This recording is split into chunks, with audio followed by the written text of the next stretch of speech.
Browder was 16 years old when he was accused of stealing a backpack by a man who changed his story several times. Khalif spent 3 years in jail, 80% of that time in solitary confinement. He received regular beatings by corrections officers. Eventually, he committed suicide. Khalif was never convicted of a crime. He always said he was innocent, even when pressured to take a plea deal to get out early. And after 3 years, the district attorney's office dismissed the charges when it became clear they had no case. So how did this happen?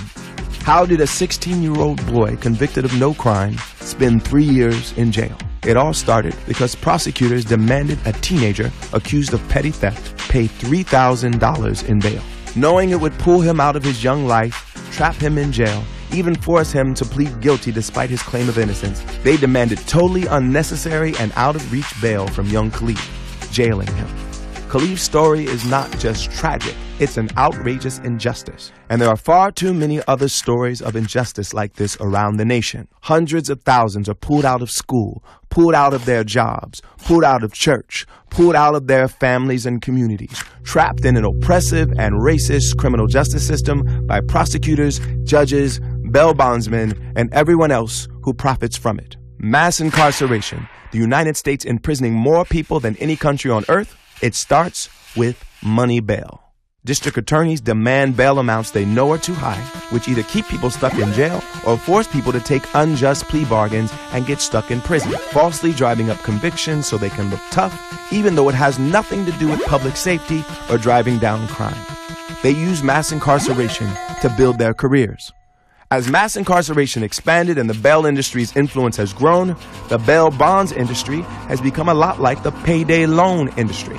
It's built on predatory business practices, preying on black people and poor communities of color, whom the criminal justice system disproportionately targets. The money bail industry transfers huge amounts of money from everyday people to large corporations. Insurance corporations use bail to profit from taking away people's freedom. They trap people in debt, while bail bondsmen invade their lives, and they take people's money with no recourse to get it back. The bail industry also pays off politicians to block reform and keep the system rigged and racist for profit. In America, you're better off being guilty and rich than innocent and poor. Bail is the punishment you get whether or not you are guilty of the crime. While many white people charged with crimes largely spend the time before their trial free, district attorneys and judges have different rules for black people, for poor people, demanding bail in the first place, setting it far out of reach financially, threatening them with long sentences if they don't take a plea. It's either bail that is way too big for the crimes they're charged for, or charges that are way too big for the evidence against them. Either way, they trap people in jail, in debt, or with lifelong criminal records. It's your punishment for being black and poor, which has nothing to do with any real crime. Between 1990 and 2009, the percentage of people charged with felonies rose, and those who were required to pay money bail for their release increased by 65%. By design, the number of people jailed without even being convicted skyrocketed. These are people who deserve to be free, but have had their lives ruined by jail, even when their cases were dismissed or they won. Many spend more time in jail pre-trial than they would have spent in prison had they been convicted for the original charges. Police and prosecutors booked people in local and county jails 10.9 million times in 2015. How do we know it's a trap?